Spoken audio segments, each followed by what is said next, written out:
Donc nous allons commencer.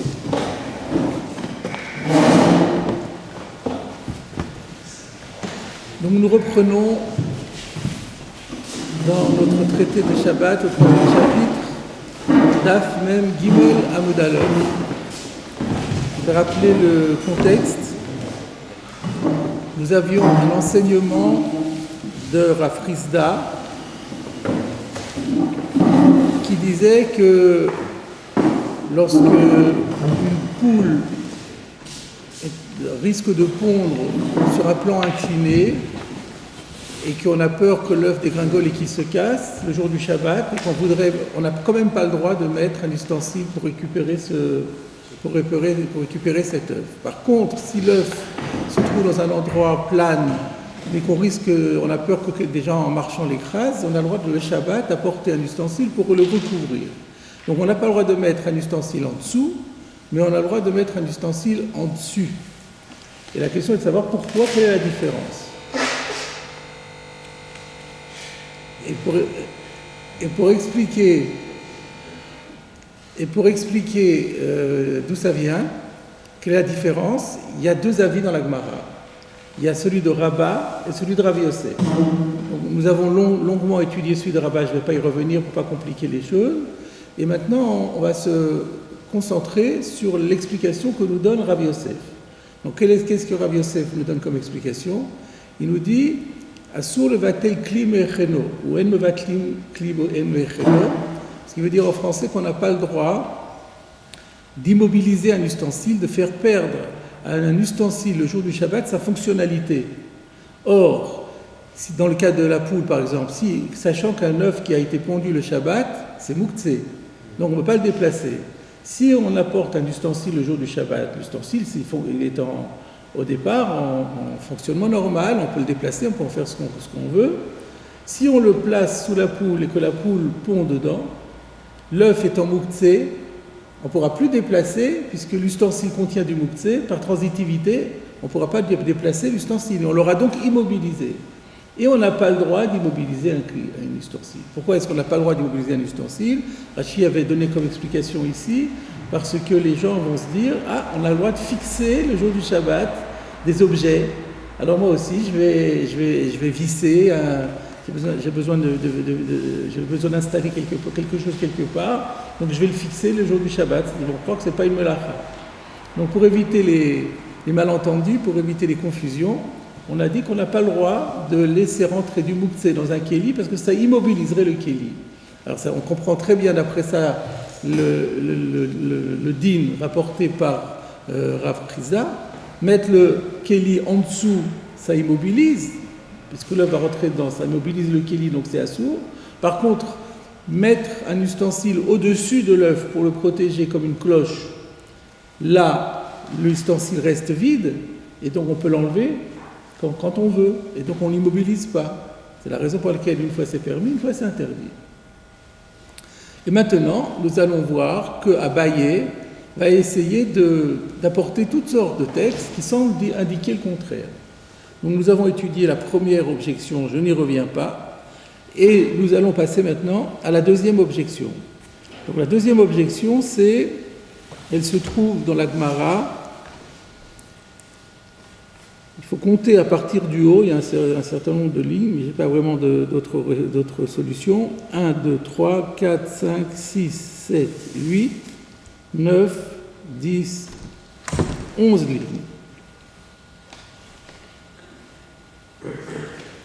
À la 11e ligne, à partir du haut, le deuxième mot de la ligne, Notnim Keli Tachataner, le Kabel Nitzotzot. Alors ce sont des textes que nous connaissons déjà, car dans la première explication de Rav Chisda qui avait été donnée par Rabbah, Abaye avait apporté les mêmes objections. Donc ces objections reviennent maintenant selon l'autre théorie. Donc pour nous, c'est déjà plus familier, plus facile. Donc c'est une Mishnah que nous étudierons ultérieurement, dans Shabbat toujours, dans notre Pérek d'ailleurs. Qu'est-ce qu'elle dit cette Mishnah? Notnin Keli Tachat Aner. On a le droit, sous-entendu le Shabbat, de placer Keli, un objet, Tachataner, sous la lampe à huile, les kabel nitzotzot pour recueillir les étincelles. Sous-entendu, on parle d'une lampe qui fonctionne mal, dysfonctionne tout d'un coup pendant Shabbat et se met à projeter des étincelles et on a peur que ça abîme le sol, que ça brûle le tapis.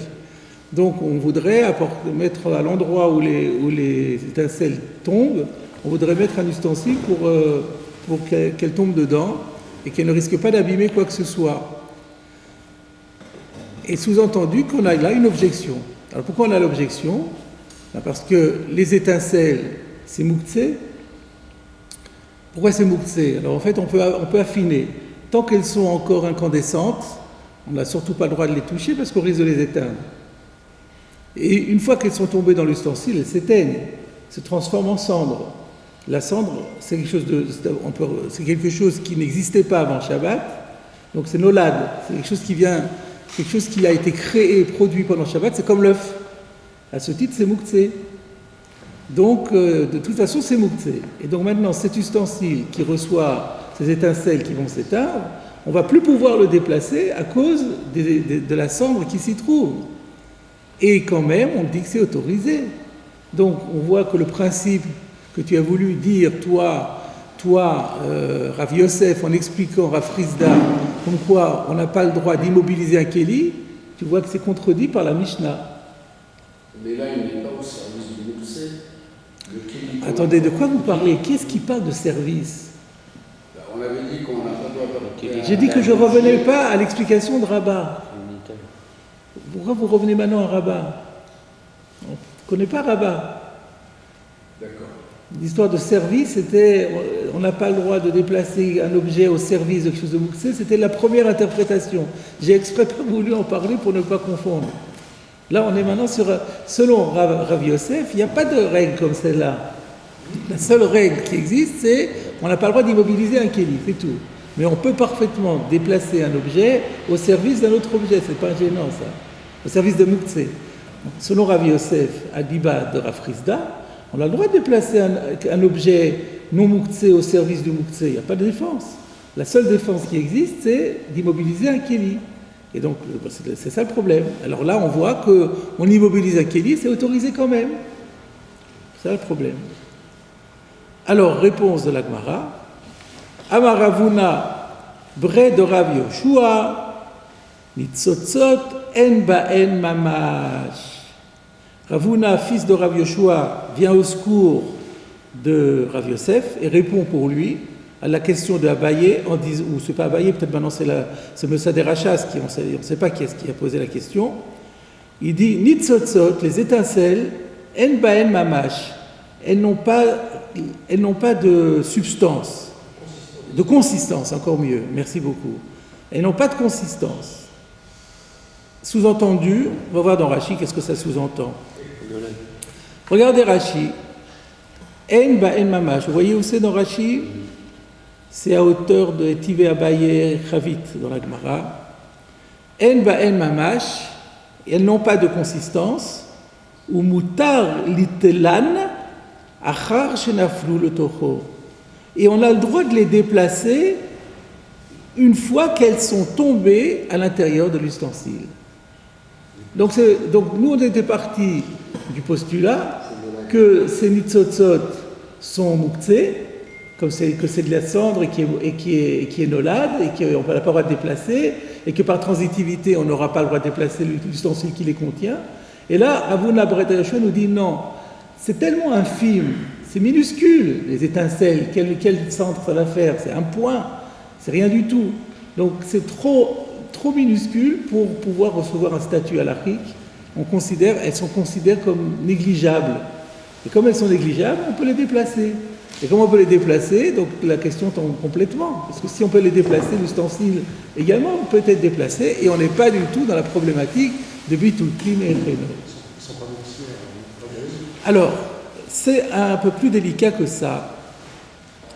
Dans mon édition, sur ce Mutar Litelan, on rapporte un Magen Avraham. C'est que le Magen Avraham, c'est Rabbi Avraham Gumbiner, qui est un des plus grands commentaires du Shulchan Aruch sur Orach Chaim. Un des commentaires les plus fondamentaux et qui ont le plus de poids à l'Afrique. Dans son Siman Reish Samer Hei Suif Katan Vav, il cite ce Rashi et il dit, selon moi, ce Rashi est fait l'objet d'une coquille et il faut le corriger. Il faut corriger. Il ne faut pas dire Umutar Litlan, mais il faut dire Umutar Litlo. Le Litlo, c'est le Kéli. Alors, comprenez bien un peu de grammaire. Litlan, c'est pluriel. On peut les déplacer. C'est quoi les? Les étincelles. Les étincelles une fois éteintes. C'est-à-dire, je ramasse les étincelles, les cendres, et je les déplace. Magen Avraham dit, mais c'est pas possible. Si tu prends les grains et tu les réunis et tu les prends, tu leur donnes une importance. Ne me dis pas qu'elles sont négligeables alors que tu es en train de les récupérer et de les prendre et de les enlever. C'est pas possible de dire que c'est pas mouktsé. Non, c'est pas ça qu'il faut dire. Il faut dire litlo. Litlo, ça veut dire, alors c'est un singulier. Il se rapporte à quoi? Au kéli. C'est-à-dire que le kéli, avec les quelques petits grains infimes de cendre qui se trouvent dedans, il ne va pas être interdit à cause de ces grains, parce que ces grains-là n'ont aucune valeur. C'est seulement s'il se met à les prendre en main lui-même et à les prendre directement, là il leur confère une importance, et là on va dire qu'ils sont mouktsés. Mais quand on prend le kéli par rapport à ce qu'il contient, c'est comme s'il était vide. On ne peut pas dire que ces quelques grains de cendre ont suffisamment de force pour rendre interdit le kéli. Quand on déplace le kéli, on déplace un kéli vide. Et donc, c'est le bitul kli qu'il n'y aura pas. En d'autres termes, donc, il y a ici une application halachique importante. La question est donc de savoir, quand on a des petites étincelles qui sont tombées dans un ustensile, alors l'ustensile, c'est sûr qu'on peut le déplacer sans enlever les grains qui sont dedans. Mais par contre, alors que d'après Rashi, d'après la version normale de Rashi, on a l'impression que même les grains sont tellement infimes qu'il n'y a pas de statut halachique dessus. Lui, il dit non. Lui, il dit la cendre provenant des étincelles, aussi négligeable soit-il, on n'a pas le droit de les déplacer. Mais par contre, l'ustensile qui les contient, on pourra le déplacer. Par transitivité. Le kéli devenait. Non, j'ai pas dit ça, attention, là vous extrapolez. J'ai jamais dit que le kéli devient mouktsé. Comment voulez-vous que le kéli devienne mouktsé? Il n'est pas mouktsé le kéli. Mais quand je dis transitivité, ça veut dire parce que quand vous déplacez le kéli, vous déplacez le mouktsé, et on n'a pas le droit de déplacer du mouktsé. C'est pour ça que je ne peux pas déplacer le kéli, parce qu'en déplaçant le kéli, je déplace le mouktsé. Parce qu'il y a du mouktsé dedans. Mais alors, on considère qu'il y a un verset-là, puisqu'on considère que les mitzvot ne sont pas importants, donc elles sont plus mouktsé. Elles sont mouktsé, mais ne rendent pas l'ustensile interdit au déplacement, parce que quand on déplace l'ustensile, on n'a pas l'impression qu'on déplace en même temps le mouktsé. Oui. Ça marche dans un sens, ça marche pas dans l'autre. Non, c'est spécialement pour les mitzotzot, mais c'est très logique, c'est très très logique que ces mitzotzot ayant tellement peu d'importance, on peut considérer qu'elles ne sont pas là et que l'ustensile est vide. Mais quand vous les prenez dans les mains, alors là on ne peut plus dire qu'elles ne sont pas là, vous les prenez dans les mains, vous leur donnez une force, mais tant qu'elles sont dans l'ustensile, on les considère comme nulles. Ça paraît très logique, oui. Ça semble un peu contredire la Gemara qui aime pas et mamash. On ne peut pas dire qu'un mitzvot tout seul est pour mamash. Par contre, j'ai oublié le nom du commentateur. Ensemble, il y a quelque chose. Si on ramasse la cendre de toutes les mitzvot, ça devient quelque chose qu'on ne peut pas dire en mamash. Or, la Gemara dit en ensemble. Donc votre question, c'est le texte dit Nitzotzot en ba'en mamash. En ba'en mamash. Les étincelles, elles n'ont pas de consistance. Donc ça c'est sûr. Tout le monde est d'accord que les Nitzotzot, les étincelles n'ont pas de consistance. Maintenant la question est de savoir, et de ce fait quoi? Et de ce fait, il va y avoir une permission de déplacer. Et de déplacer quoi? Alors il y a, d'après Rachid, de déplacer les Nitzotzot. D'après le Magen Avraham, non. Étant donné qu'elles n'ont pas de consistance, et que si elles se trouvent dans le kéli, tant qu'elles se trouvent dans le kéli, on peut déplacer le kéli. Donc c'est pas contradictoire. Il y a d'une part les nitzotzot en baïd mamash, ça c'est sûr. Les nitzotzot n'ont pas de consistance. Les nitzotzot n'ont pas de kélim, il a une consistance. C'est les nitzotzot qui n'ont pas de consistance. Mais la question est de savoir quelle est l'implication, la conséquence de la non-consistance de ces étincelles. Est-ce que ça va jusqu'à permettre le déplacement de l'étincelle elle-même? Ce que Rachid semblait dire avec la Girsa Litlan, est-ce que le Magen Avraham supprime en disant non, c'est pas possible? Et qui dit non, c'est seulement l'ustensile qu'on pourra déplacer. Mais pas les nitzotzot elles-mêmes. Et j'ai expliqué pourquoi, parce qu'en les prenant elles-mêmes, en les déplaçant directement, en les récupérant dans l'ustensile et en les prenant, donc on leur donne une force, on leur donne une consistance qu'elles n'avaient pas, et à ce moment-là, on ne peut plus les déplacer.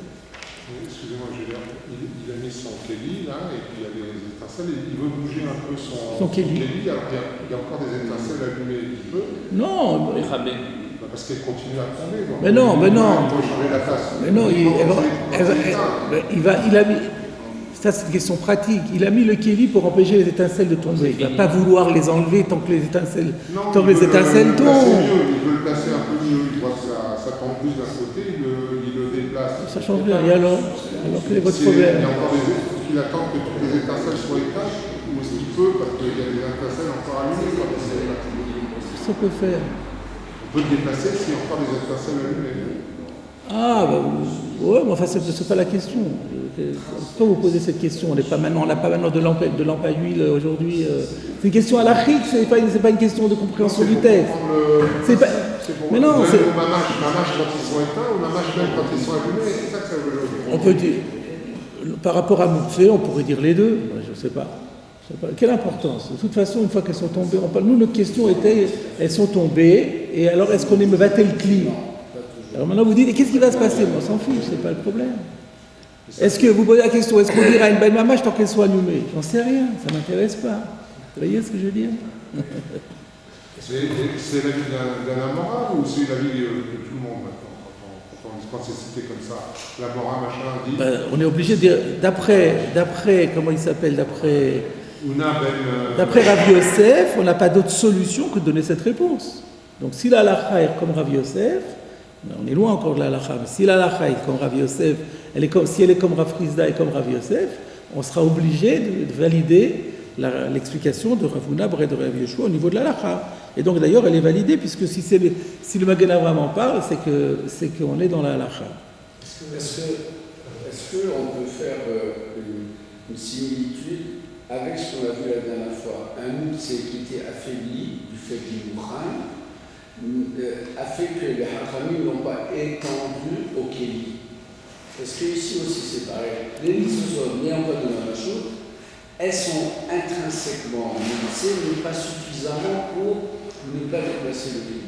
D'après le Magen Avraham, vous voulez dire, d'après l'explication de Magen Avraham. Mais moi je pense que c'est même pas la peine d'en arriver là. Dans le cas de Tevel auquel vous faites allusion, c'était beaucoup plus compliqué. Mais parce qu'en l'état, il y a du mouktsé. Alors que là, il y a un moment donné où c'est mouktsé, on m'a dit, ouais, mais le mouktsé, il affaibli parce qu'on peut. Là, c'est pas le cas. Il est mouktsé, mais il est affaibli immédiatement, quoi. Il n'existe pas. C'est une autre. Ça ressemble un peu, mais c'est une autre svara. On n'en tient pas compte pour une autre raison. Pas parce qu'il est affaibli, mais parce qu'il n'existe pas. Dans un cas, il est affaibli, parce que demain, on peut lui faire perdre son statut de mouktsé. Pas demain, enfin, un peu plus tard, on peut lui faire retirer son statut de mouktsé. Là, c'est pas qu'on peut lui faire retirer son statut de mouktsé, c'est qu'il est inexistant. C'est autre chose. Alors, oui, vous aviez voulu intervenir. Est-ce qu'on peut comparer cette situation au cas où on place une assiette sur une bouilloire qui chauffe, des couvercles qui chauffent au cheval, et donc du coup par l'évaporation, donc l'huile qui va se poser sur l'assiette, posée sur le kira, tout ça, il va se créer des gouttes. Donc je pourrais plus retirer cette. Donc il y a une nolade de gouttes. Est-ce que je ne peux plus retirer cette assiette? Encore une fois, ce n'est pas une question de compréhension de la Gemara, ce ne sont pas des questions qu'on pose. Je ne suis pas en train de faire un cours de halakha aujourd'hui. Je fais un cours de Gemara. Ce sont deux méthodes. On peut toujours dire et si ceci, et si cela. On change de. Pourquoi voulez-vous comparer? Là, on parle de nitzotzot. Alors, On verra, c'est une question, c'est intéressant. Est-ce que de la vapeur est considérée comme mouktsé ou pas mouktsé? C'est une autre problématique, ça n'a strictement rien à voir. Est-ce qu'on peut dire qu'il y a un problème de chiro dans le mouktsé? Non, c'est pas la question de chiour, parce que si on dit la chiour, alors on va demander, il va y avoir une question de seuil ou de seuil. Non, c'est pas ça. C'est ni de tzot en tant que tel, et pas une mamache. C'est évanescence. Alors je vous disais donc, je vous rapportais la position du Magen Avraham. Ce n'est pas l'avis de tous les décisionnaires. Oui, je n'ai pas terminé mon exposé, mais vous m'avez longuement interrompu.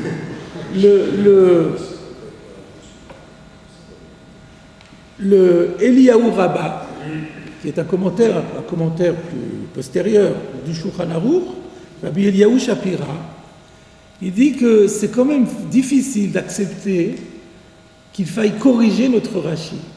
On n'aime jamais corriger. D'autant, dit-il, que ce Rashi-là, on le retrouve également sur le Rif. Vous savez qu'il y a une version, sur le Rif, il y a ce qu'on appelle le Rashi à la Rif, qui n'est pas de Rashi. Rashi n'a jamais commenté le Rif, mais qui vient des élèves de Rashi, qui ont repiqué les commentaires de Rashi sur le Rif. Mais souvent, ça permet de vérifier une version. Si on a un doute sur la version qui est la nôtre, dans Rashi, on peut regarder sur le Rashi, sur le Rif, et si c'est la même version, ça confirme que c'était la bonne version, parce que ça prouve bien que déjà à l'époque des élèves de Rashi, ils avaient cette version-là.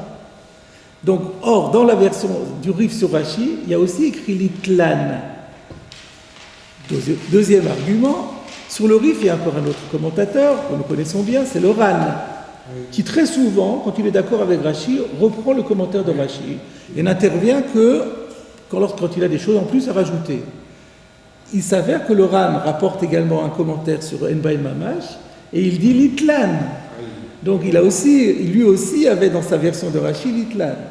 Donc corriger Rashi, ce qui nous amène à corriger le Rashi à la Rif et corriger le Ran, ça fait beaucoup. C'est pourquoi il dit qu'on propose de maintenir la version de Rashi et de dire que c'est l'Itlan et pas l'Itlo. Et d'après ça, on aurait le droit même de déplacer les grains de cendre eux-mêmes, parce que, comme ils n'ont pas de consistance, on considère qu'on ne déplace rien alors qu'on déplace. Voilà, donc il y a deux manières de comprendre ce Rashi. Là, il y a un problème halachique. Il y a une afkamina à la halacha. Si on dit comme le Magen Avraham, on ne peut pas déplacer les grains de cendre. Si on dit comme le Eliyahu Rabbah, on peut. Alors, quelle est la halacha? Notre halacha est fixée par le Mishnah Berurah. Le Mishnah Berurah, lui, dans le Sif Katan Yudalet, est posek le Chumra comme le Magen Avraham. Donc, au niveau halacha, nous validons la position du Magen Avraham qui corrige le Rashi de l'Itlan en l'Itlo. C'est le principe de précaution aussi, étant donné que si on adopte la politique de sévérité, on ne risque pas de se tromper. Vous voyez que sur ce petit Litlan, sur ce petit Noun, il y avait quand même pas mal d'approfondissement à faire. Le Mechaber, qu'est-ce qu'il pense? Le Mechaber, là, n'a pas évoqué la question, n'est pas rentré dans le... Le Mechaber n'est pas rentré dans... Il a juste rapporté le din tel qu'il est rapporté dans la Gemara, à savoir qu'on peut rapporter l'ustensile sous la lampe pour récupérer la nitzotzot. Mais il n'est pas rentré dans le détail de savoir si on pourra déplacer. C'est d'où la question du Magen Avraham, c'est étudié par les Acharonim. Alors, on revient à la Gemara. Donc, l'objection rapportée a été résolue, comme nous venons de le voir, et la Gemara va passer à une nouvelle objection. Alors, il n'y a pas écrit ni Tashma ni Etive, on l'avait fait déjà remarquer, et il faut le sous-entendre, on rapporte un nouveau texte. Alors, quel est ce nouveau texte? C'est encore une fois un texte qu'on a déjà vu précédemment. V'chen kora shenishbera. Si on a une poutre au plafond qui s'est cassée, et donc on a peur qu'elle se casse encore plus et que tout s'effondre. Somre. C'est fendu ou cassé? Nishbera, c'est cassé, mais cassé partiellement. Somchin ota besafsal o be'arukot amita. On a le droit, le jour du Shabbat, de la soutenir à l'endroit où c'est cassé, pour éviter que ça se casse davantage, avec soit un banc, soit avec les montants d'un lit, qui ne sont pas mouktsé, qui sont des ustensiles, et donc d'empêcher que ça s'écroule. Alors là, où est le problème? On a immobilisé le banc. Pourquoi l'a-t-on immobilisé? Si on réfléchit bien, on n'immobilise pas le... D'habitude, on explique que, par exemple, dans le cas précédent, on immobilise l'ustensile parce qu'on a mis quelque chose dedans, et que si j'enlève l'ustensile, j'enlève la chose qui est dedans en même temps. Mais là, si j'ai mis un banc sous une planche, sous une poutre cassée, si je retire le banc, elle ne va pas avec, elle risque juste de se casser davantage, mais elle ne se déplace pas. Donc on n'a pas le problème de bitul kli ici. Pourquoi là, là, a priori, on ne voit pas bien où est le bitul kli, vous comprenez? Non, parce que votre objection va à l'encontre de l'hypothèse. L'hypothèse, c'est qu'il y a une poutre qui est en train de se casser. Oui. Donc on met un banc pour éviter que ça se poursuive de se casser. Tout à fait. Donc l'hypothèse, c'est qu'on ne va pas l'en tirer. On va pas, mais on peut, on ne va pas le faire. Mais c'est pas grave ça. Bitul kli, ça veut dire que je ne peux plus. Si ça dépend de ma volonté, ça ne pose aucun problème. La notion de bitul kli, ça n'a jamais été lié. Je peux décider de le laisser comme je veux, mais comme à chaque instant je peux l'enlever, c'est pas immobilisé. Immobilisé, c'est que même si je veux l'enlever, je ne peux plus. Mais là, alors en général, même si je veux l'enlever, je ne peux plus parce qu'elle contient quelque chose de mouktsé. Mais là, elle ne contient pas quelque chose de mouktsé. Si j'aurais décidé de l'enlever, je vais l'enlever. Le seul problème, ça risque de s'écrouler. Mais imaginez que je l'enlève pour mettre autre chose à la place. Alors j'aurais aucun problème.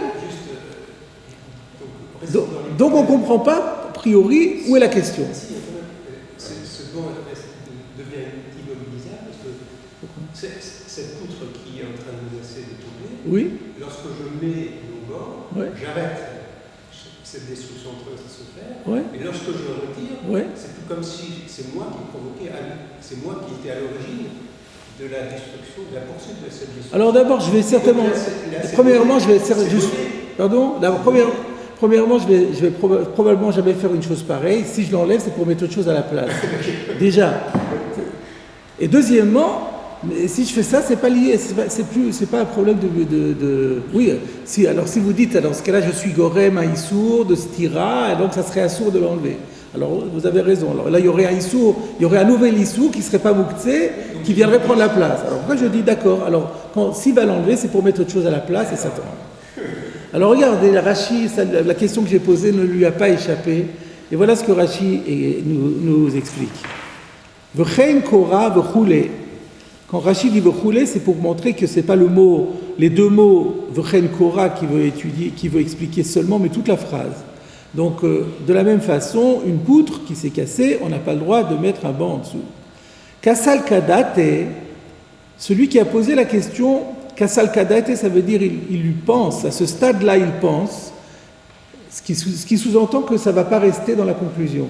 C'est-à-dire que l'hypothèse de celui qui pose la question est chez Me'ad de Kosham, qu'il la coince fortement là-bas. La dek, ça veut dire attaché fortement. Ve'eno yachol shuv litlo, au point qu'il n'y arrivera plus à l'enlever, pour des raisons pratiques. C'est-à-dire que là, ce n'est pas une immobilisation juridique, parce que sa présence est une immobilisation juridique. Juridiquement, il n'a pas le droit de le déplacer à cause de Mouktsé. Là, il n'y a pas de Mouktsé. Le problème n'est pas un problème de Mouktsé. Le problème, c'est qu'on avait pensé que dans un cas comme celui-là, une fois qu'il a fixé son banc, et c'est tellement, la poutre pèse tellement fort dessus, et il l'a coincé de telle manière, justement, pour que ça puisse pas retomber, que même s'il veut l'enlever, il ne peut plus l'enlever maintenant. Et dans ce cas-là, il l'a immobilisé. Il l'a immobilisé concrètement. Et ça revient au même, la question est toujours là. Si on n'a pas le droit d'immobiliser juridiquement, plus forte raison qu'on n'a pas besoin de l'immobiliser concrètement, puisque la raison de l'interdiction, c'est de peur qu'on en vienne à dire, dans ce cas-là, j'ai le droit de faire des travaux chez moi le jour du Shabbat. C'est un bonnet Non, c'est pas bonnet parce qu'il y a rien. C'est pas bonnet dans la mesure où il n'y a rien de collé, il n'y a rien de. C'est juste. Ça s'appelle pas bonnet. Et c'est haraï, c'est Tosefet haraï. Il y a plein de raisons qu'il peut faire. On n'est pas maintenant dans les halachot de bonnet. Comme je vous l'ai dit, il y a un pérec qui s'appelle abonné, où il y aura toutes les lois de bonnet, on verra là-bas. Il y a beaucoup de principes qui interviennent. Il faut que ce soit horizontal, pas vertical. Il faut que ce soit définitif et pas provisoire, etc. etc. Donc, considérons qu'il n'y a pas ici de problème de bonnet, mais il y a un problème de, concrètement, il a coincé son banc, il ne pourra plus le ressortir. Et quand même, c'est autorisé. Réponse de la Gemara, qui est déjà annoncée par Rashi quand elle disait « Kos al-Kadate ». À ce stade, la Gemara pensait, sous-entendu, ça va être infirmé. Alors, comment c'est infirmé? En un mot dans la Gemara. Non, la Gemara dit « Des rafi, des ibaï shakile ». Et là, il n'y a pas de Rashi parce que Rashi a tellement bien expliqué qu'on doit se débrouiller tout seul maintenant. Qu'est-ce que ça veut dire rafi? Lâche, rafé. Ça veut dire que c'est lâche. Ça veut dire que justement c'est pas serré, coincé fortement. C'est lâche. Il y a du jeu entre le banc et la poutre, et que par conséquent il peut l'enlever très facilement. C'est ce que dit la Gemara dans les mots de rafi. Donc c'est la poutre, le banc est placé de manière lâche. De ibaï, de sorte que, le dalet, de sorte que ibaï, s'il le veut, chaque il est, il peut l'en prendre, il peut le retirer. Sinon, ce serait interdit. Sinon, ce serait interdit d'après la svara de Bitul Kli. Et une fois de plus, on a résolu le problème. On continue? Donc tout ça, c'est répétitif. Mais chaque fois, il faut trouver une réponse adaptée. Alors, on arrive à la nouvelle objection qu'on avait déjà vue encore la dernière fois aussi. Notnin keli tachat adelef beshabbat. Donc, il pleut dehors et il y a une fuite à l'intérieur de la maison et on veut éviter le dégât des eaux, on a le droit, notnin, de mettre keli, un ustensile, tachat delef, sous le jet d'eau. Sous le delef, comment on dit ça, la fuite, sous la fuite. Sous la fuite, le jour même de Shabbat. Quelle est la question? C'est que nous, on considère cette eau de pluie, elle est mouktsé. Alors, a priori, j'avais dit jusqu'à présent, j'avais expliqué que c'était mouktsé à titre de nolad. Ça va peut-être changer, mais pour l'instant, on va dire comme ça. Puisque cette pluie n'existait pas avant et qu'elle est arrivée pendant Shabbat, donc c'est peut-être nolad. Et si c'est nolad, c'est mouktsé. Et si c'est mouktsé, et qu'on a quand même le droit d'apporter un baquet pour récupérer cette eau, une fois que cette eau mouktsé va rentrer dans le seau, on ne pourra plus déplacer le seau. Et quand même, c'est autorisé. Donc, encore une fois, c'est une contradiction du principe de Bitul Kli. La Gemara répond Bedelef haraoui. On parle ici d'une fuite d'eau qui est raoui, qui est apte. Apte à quoi? La boisson. Bravo, c'est ce que dit Rashi. Regardez Rashi. Haraoui leshtiya, qui est apte à être bu. Et donc on s'aperçoit que la raison pour laquelle on pensait jusqu'à présent que cette eau était mouktsé, c'est pas du tout à cause de nolad, c'est à cause du fait que cette eau, en général, elle est sale. Quand vous avez une eau qui vient de la gouttière et qui se met à fuir à l'intérieur de la maison, elle est dégoûtante. Et donc, elle est impropre à la boisson. Donc, on ne peut rien en faire le jour du Shabbat. Et de ce fait, elle est mouktsé. Pas du tout un problème de nolad. Alors il va falloir se poser la question, et pourquoi c'est pas nolad? Parce que si on dit que, tu me dis que, alors ma réponse c'est apte à être bu, donc ça n'est pas mouktsé. Alors on pose notre question, oui d'accord, tu es apte à être bu, mais on devrait dire que c'est nolad. Donc on apprend d'ici que l'eau de pluie n'est pas nolad. Et quand on pensait que c'était mouktsé, c'était parce que c'était pas apte à être bu. Et maintenant, on répond que c'est une eau propre, par chance, ça tombe directement du toit, directement dans la maison. Donc l'eau qui arrive, elle est encore H2O, elle est parfaitement buvable, potable, et donc il n'y a plus de problème de moussé. Reste à expliquer, alors pourquoi il n'y aurait pas la question de Nolad, justement? Je suis prêt mentalement s'il tombe de l'eau. En fait, c'est une Gemara, je crois que c'est dans Betsa, qui dit clairement que l'eau de pluie n'est pas mouktée au tir de Nolad. Je crois que j'avais même un instant.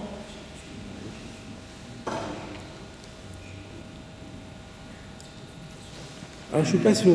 En tout cas, c'est rapporté dans la halacha, parce que ce din-là est rapporté dans la halacha, et le Mishnah Bora précise bien que la pluie n'a pas un statut de Nolad. Mais la raison, autant que je me rappelle, je n'ai pas revu maintenant, mais autant que je me rappelle du Gemara dans Bessa, c'est qu'on considère que cette eau qui vient de la pluie, qui vient des nuages qui se condensent, donc cette eau-là, elle était déjà là. C'est un peu comme eau de vapeur. J'y avais pensé, mais comme je ne voulais pas mélanger les genres, donc, mais en fait, c'est pour ça que la vapeur sera sans doute pas mouktée, parce qu'elle est déjà là. C'est pas pareil.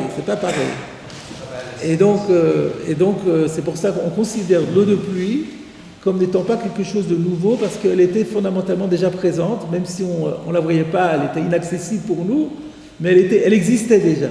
C'est pas quelque chose qui se crée le jour du Shabbat. Et donc, c'est pas considéré comme de l'âme. En tout cas, à la Khalemaasé, l'eau, c'est intéressant de savoir, l'eau de pluie n'est pas mouktée. Et si les nuages arrivent pendant le Shabbat, le matin il faisait bleu, et puis ça s'est rempli, il s'est mis à pleuvoir. Alors, bon, je ne suis pas un grand météorologiste, mais je pense que les nuages n'étaient pas encore là, ils étaient un peu plus loin, mais ils existaient déjà. C'est un phénomène d'évaporation. Au départ c'est de l'eau qui est en bas, qui s'évapore, qui monte en haut et redescend. Et ça fait un cycle. Et de l'eau même non potable, elle sert pour, je sais pas, pour se laver les mains, pour... Elle est sale. On ne va pas se laver avec de l'eau sale. en cas de besoin, pour les toilettes, je ne sais pas quoi. Enfin, c'est pour ça que j'ai pris la précaution de dire le jour du Shabbat. On pourrait l'utiliser pour irriguer, par exemple. Ça, je suis d'accord avec vous. J'ai bien précisé mais il faut que ce soit un usage pour Shabbat. Et donc pour Shabbat, il n'y a pas d'usage autre que celui de boire. Et peut-être se laver, mais c'est pareil, si c'est sale, on ne va pas se laver avec de l'eau sale. Et donc l'essentiel, que ça serait irrigué, mais irriguer, on n'a pas le droit. Les eaux usées, en général, ça sert à l'irrigation, mais c'est pas possible le jour du Shabbat. Oui, mais là, c'est pas vraiment... Si elle est pas potable, ça peut être autre chose, enfin, obligatoirement des eaux usées. Donc ici, on a dit que c'est raoui. Donc dans la question, on pensait que c'était pas raoui du tout. Et peut-être qu'on pensait que même si c'est raoui à quelque chose, c'est pas suffisamment raoui, ça reste mouxé parce que la personne n'en fera rien. Et là, on dit maintenant, on parle, c'est raoui même l'ishtia. Alors si c'est raoui l'ishtia, il n'y a plus de problème. Alors il y a un Rashi encore, et le Rashi n'est pas terminé, mais je l'ai coupé en deux parce que la deuxième partie est complètement indépendante. Kolelu Mishnayoten. Tous les textes que l'on est en train de citer, ce sont des Mishnayot. Pourquoi il dit ça maintenant? Alors on remarquera que la toute première objection Etive Abaye, c'était une Baraïta. On en a suffisamment parlé la dernière fois, Chavit Shel Tevel, c'était une Baraïta. Mais après, ce sont des Mishnayot. Pour l'instant, après, ça ne sera peut-être pas toujours des Mishnayot, mais pour l'instant, c'est des Mishnayot. Mais quel intérêt de nous dire cela? Parce que la suite, il aurait pu le dire plus tôt pour... la suite, Alors, je propose de dire que c'est parce que Rashi a le problème de savoir pourquoi on n'amène pas chaque fois étivé, et qu'on cite le texte sans l'introduire par un mot en disant on a pris dans la Mishnah. Au début, il y avait étivé Abaye, et puis ensuite, il n'y a plus rien. on amène le texte, c'est pas courant dans la Gemara. Dans la Gemara, on dit toujours, on a pris dans une Braïta, on a pris dans une Mishnah. Oui. Et là, on amène les textes sans reciter un petit mot introductif pour dire d'où ça vient. Réponse de Rashi, étant donné que c'est tous des Mishnayot, donc c'est comme si on disait, c'est le même texte, donc je t'extrais une autre partie. Donc c'est pas la peine de redire, chaque fois on va dire tnan, tnan, tnan, tnan, tnan, ou matnit, tanina, ou tanina, c'est pas la peine. Étant donné que c'est des Mishnayot, on considère ça comme un seul corpus, et donc c'est pas la peine d'introduire par un petit mot. Peut-être que c'est ça l'explication de Rashi. Et pour Rabat, il n'aurait pas pu le dire plus tôt, là, au moment où Rabat, parce que c'est les mêmes. Non, mais avant c'était autrement. Il y avait Tanya, Étivé. C'était mieux présent. Il y avait Étivé. Et là, il n'y en a pas les Étivé qu'on avait eu l'autre fois. Alors, c'est pour ça que Rashi nous dit, là, on l'a plus fait parce que c'est des Mishnayot. Peut-être, hein, je ne suis pas sûr de moi, mais c'est une possibilité. On poursuit.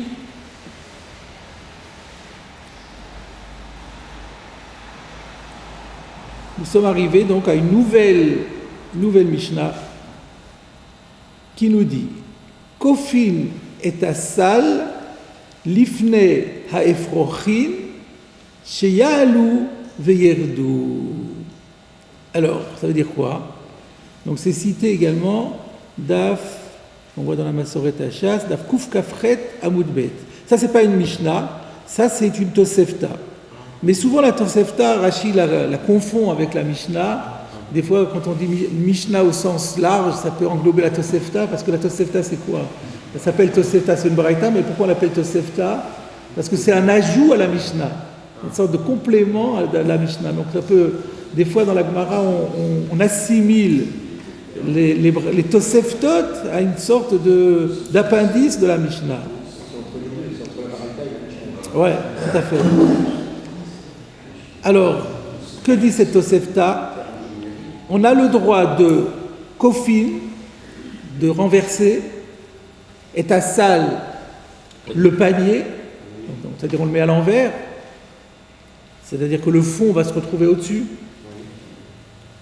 L'ifne à Efrochim, devant les. C'est quoi Efrochim?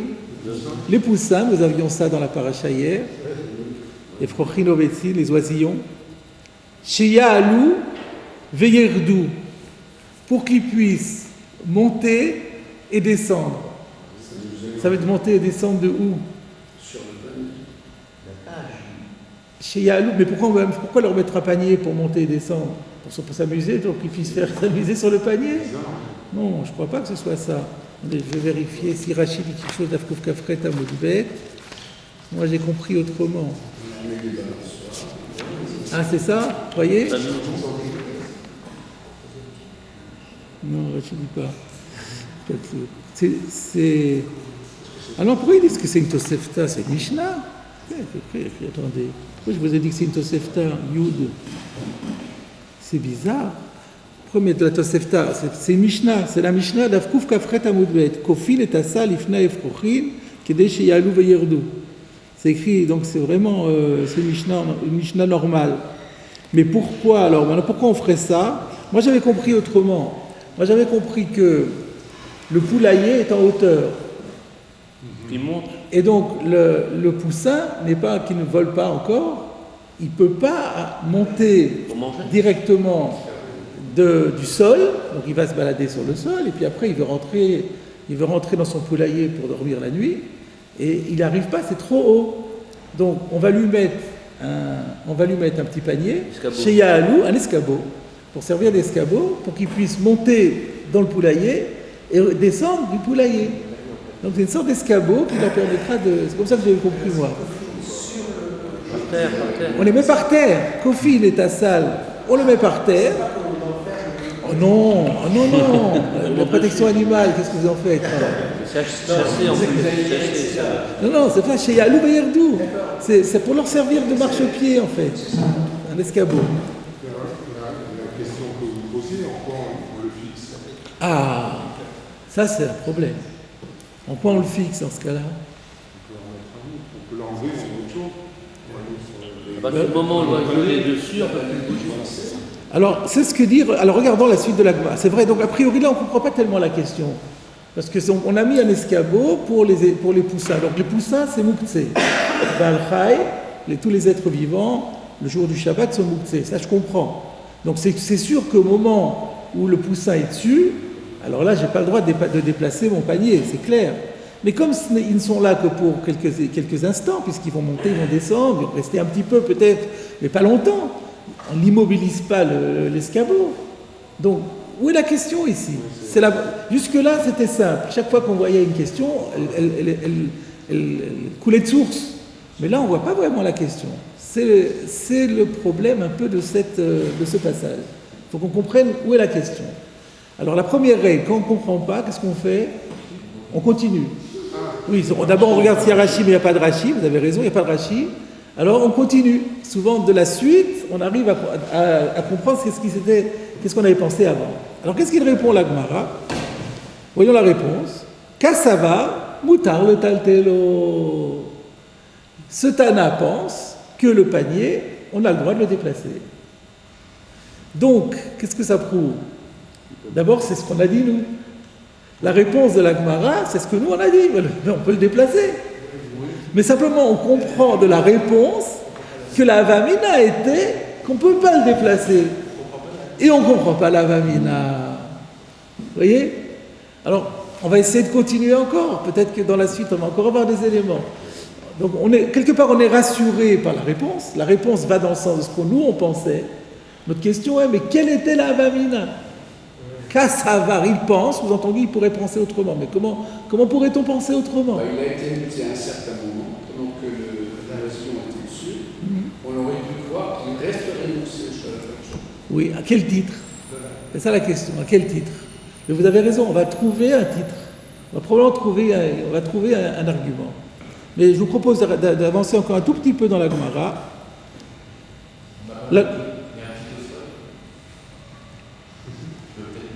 Oui, c'est sur ce, vous avez raison, on peut le faire le Tosfot déjà. Kofin et Tassal. Alors, est-ce qu'on avait déjà vu cette Mishnah-là? On l'avait citée précédemment? Non. Ça, c'est la première nouvelle. Alors, Tosfot demande, l'omatsi parichmina.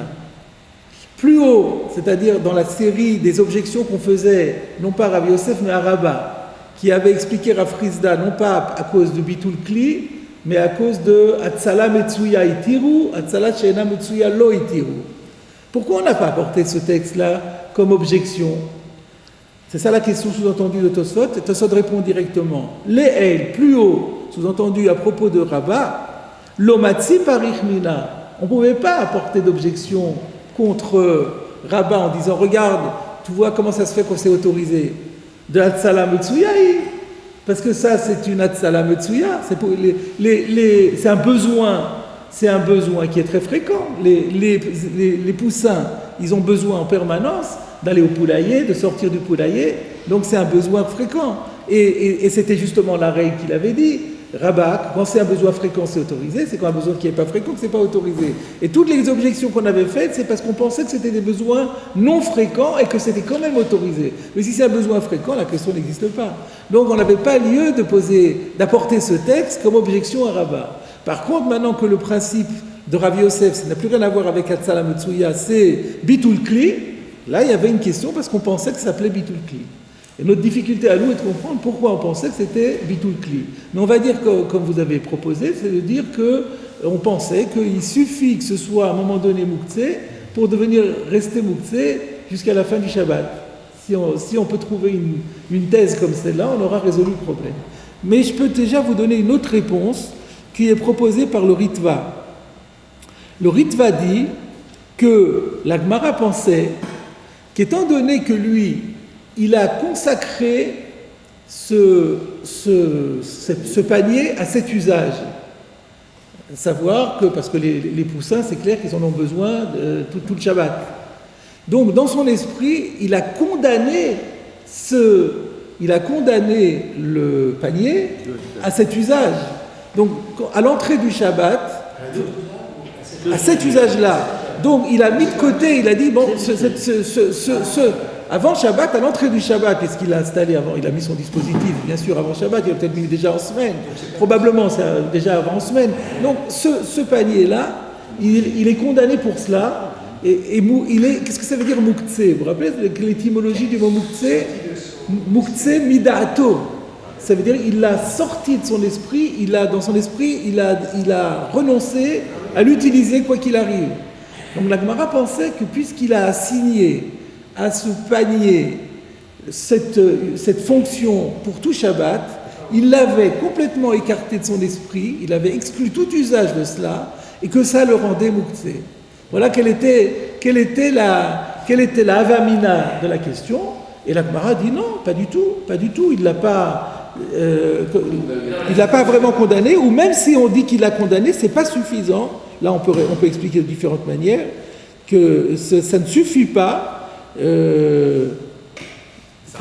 ne suffit pas réservé exclusivement pour que ça puisse s'appeler. Ça rentre pas tellement dans les mots, parce que la Gemara dit Kofin est à ça. Ça veut dire que c'est pendant Shabbat qu'on va retrouver le panier pour l'usage. Il n'a pas préparé avant. Ah oui, vous avez raison. Oui, non, bien sûr, non.